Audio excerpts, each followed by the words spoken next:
Alright, so in my last video, I was talking about like what I was going to do next as far as granny squares go. And I'm going to show you all how to do a joining method. And this one is going to be a join as you go. So here is the blanket that I'm working on currently. It's like a kind of like a temperature blanket, but I'm not doing temperature. I'm doing daily astrology colors, and I'm doing the join as you go method on this. So with this method, the last round of my squares is the round that I'm joining in. And this is really good. This method is really good for a lot of projects, like, you know, larger projects, cardigans, that kind of thing, where you need your squares to line up. So let me get this out of the way and show you how to begin. So I have 4 squares here, and on this square right here, I've gone ahead and done the 4th round. So the rest of these are just 3 round squares because I'm going to be attaching in my 4th round. So you do need to kind of plan ahead a little bit, or you can create your squares and then pick like a border color. Like I'm just using this yarn I got at the Dollar Tree for my border color. So you're going to create 1 square and you're going to just do another round of granny square like you would normally. Then on your next square, you're going to start just like you would.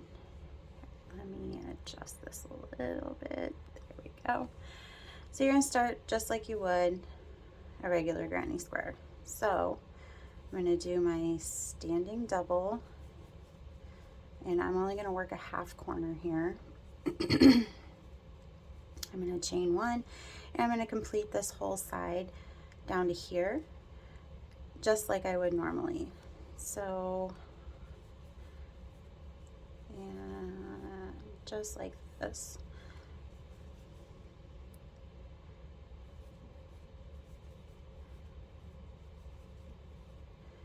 Chain 1, and then I'm only going to do a half corner here because we're going to start joining right in this corner. So this is going to be your top row right here, and we're going to join on just this one side. So I like to lay my squares out how I'm going to join them. I'm going to do a chain 1, and then I'm going to take this is the right side up.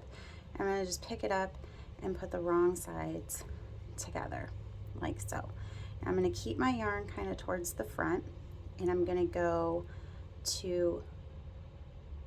from the outside to the inside, and I'm going to just make a slip stitch through both loops. So I'm going through the chain 2 space on the square I completed and the loop that was on my hook. I'm going to chain 1 because then that's my chain 2, and I'm going to complete this corner.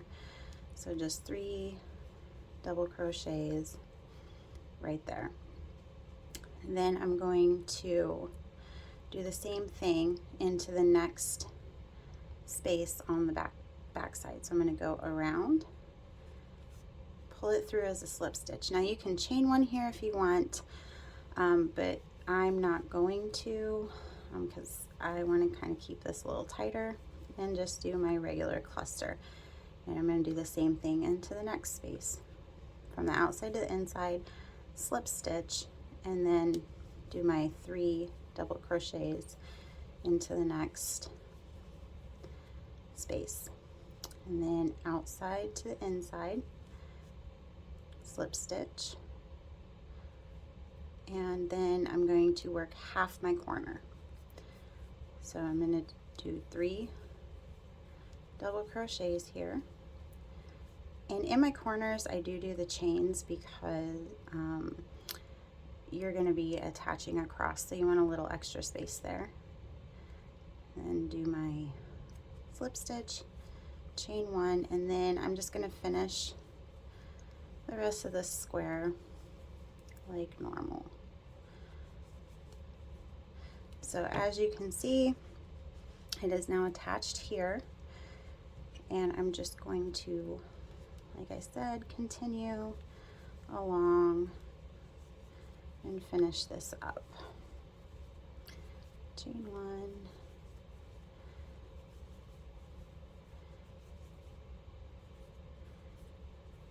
and then I will show you I'm going to attach the third square off camera, and it's going to go above, or it's going to go right here, and it's the same thing. You're going to do one side and attach it just like you normally would, and I'll come back when I get to this corner here, and then I will show you how to attach the fourth one on camera because it involves two sides. All right, almost there.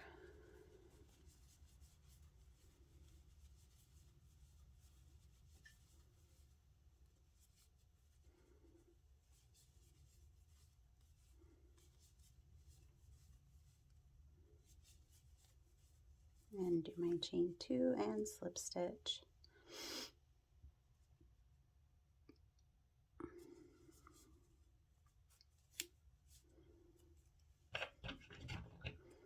And cut my yarn. And pull it to the back. There we go. So there I have my two squares connected. And it just looks like they're just laying next to each other. Now, I normally recommend blocking your squares before you attach them. It does make a slight difference, not a huge noticeable difference, but I always recommend blocking squares. So what I'm going to do is I'm going to go ahead and start this one. I'm going to do the same thing, do my standing double in my half corner, attach it, and then when I get to here, I'll come back. Okay, so I've worked down this side, I've attached them just like I did, and I'm ready to attach this corner. Now when you're attaching this corner, instead of going into the corner of the square that's on the same side, you're going to go diagonal. So I'm going to go into the corner of this purple square here, the same way though. I'm going to go from the outside to the inside and do a slip stitch, do my chain one, and then just finish off the square. And the reason you do that is so that all of the squares are connected, and it when you get all four into a corner like that, it creates a nice little X design in the center. We'll finish this up real quick.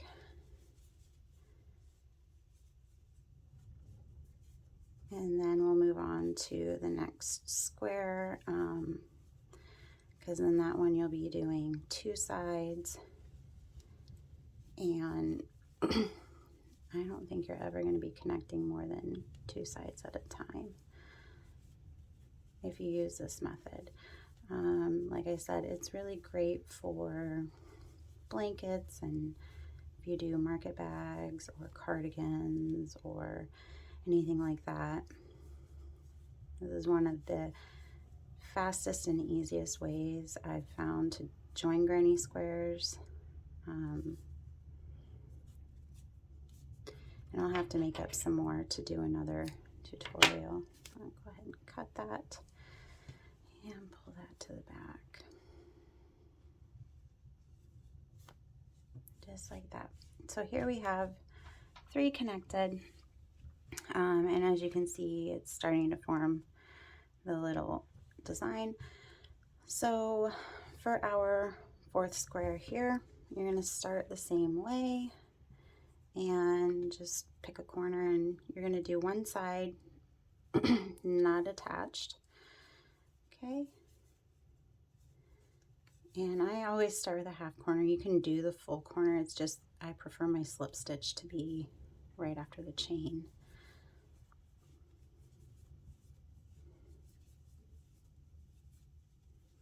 All right, almost there.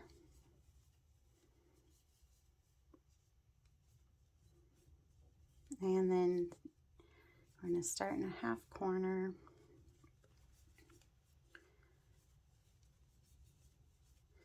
And do our chain one. So it's going to attach on this side here and this side here. So when you get to this corner, same thing, it's going to be the diagonal. So we're going to go into the corner of this multicolored square down here. So I'm going to pick this up and I'm going to go from the outside to the inside, do my slip stitch, and I forgot to chain one there, and then outside to inside,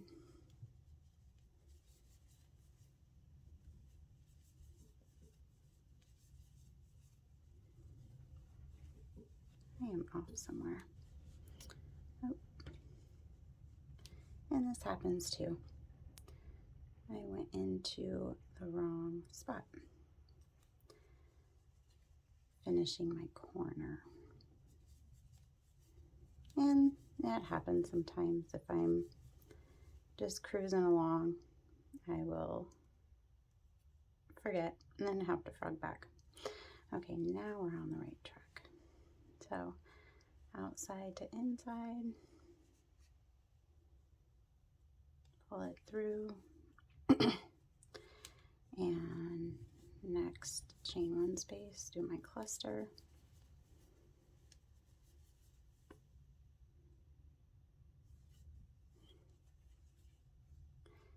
outside inside, and then cluster,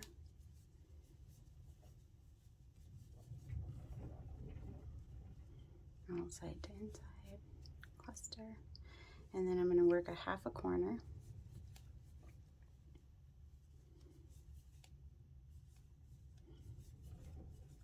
Do my chain one, and like I said,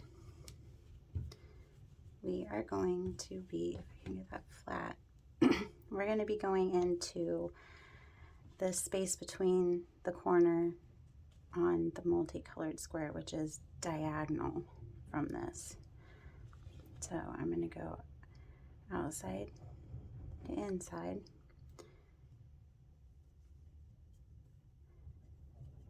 and do a slip stitch and do my chain one and do my 3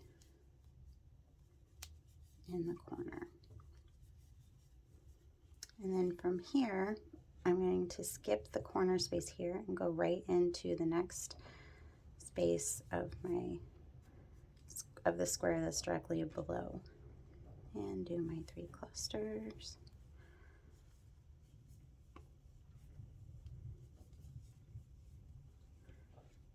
And then just continue like I was.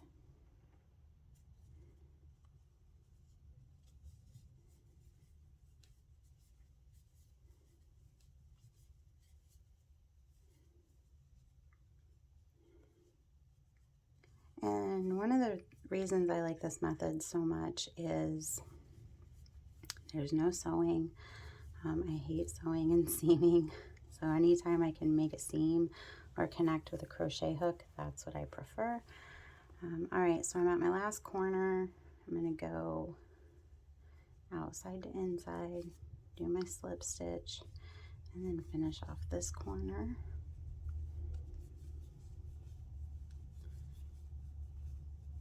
And then just finish off the square as if I were doing a regular granny square.